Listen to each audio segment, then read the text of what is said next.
আল্লাহ পাক রব্বুল আলামিন বলেন মাইয়ুতি'র রাসূল ফাকাদ আতা আল্লাহ, যারা আমার নবীর আনুগত্য করবে তারা কেমন যেন স্বয়ং আমি আল্লাহরই আনুগত্য করলো। আল্লাহ পাক রব্বুল আলামিন নবীকে সুউচ্চ মর্যাদা দান করেছেন।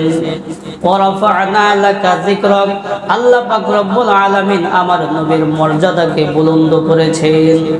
একটু খেয়াল করলেই দেখবেন আল্লাহ পাক রব্বুল আলামিন কালিমা তাইয়্যিবার মধ্যে বলেছেন লা ইলাহা ইল্লাল্লাহু মুহাম্মাদুর রাসূলুল্লাহ।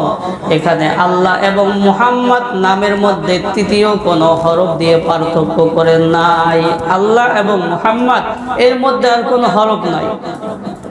শুধু লা ইলাহা ইল্লাল্লাহ এর মধ্যে যেমন 12টি হরফ রয়েছে, মুহাম্মাদুর রাসূলুল্লাহ এর মধ্যেও 12টি হরফ রয়েছে।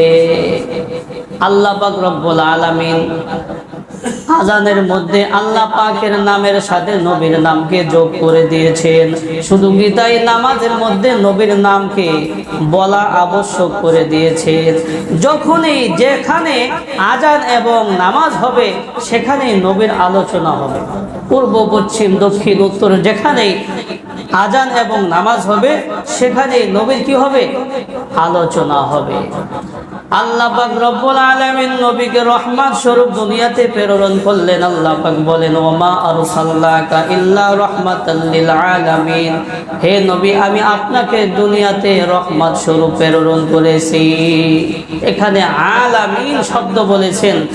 আলামিন এটা হলো আলাম এর বহুবচন।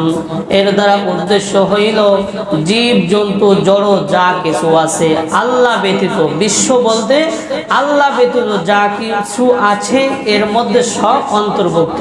তো এই সব কিছুর জন্যই নবী সাল্লাল্লাহু আলাইহি ওয়াসাল্লামকে রহমত স্বরূপ প্রেরণ করেছেন। তো নবীকে আমরা কেন ভালোবাসবো? নবীকে ভালোবাসার সর্বপ্রথম এবং প্রধান কারণ হচ্ছে স্বয়ং আমার আল্লাহ নবীকে ভালোবেসেছেন, এই জন্য আমি মুমিনও ভালোবাসবো।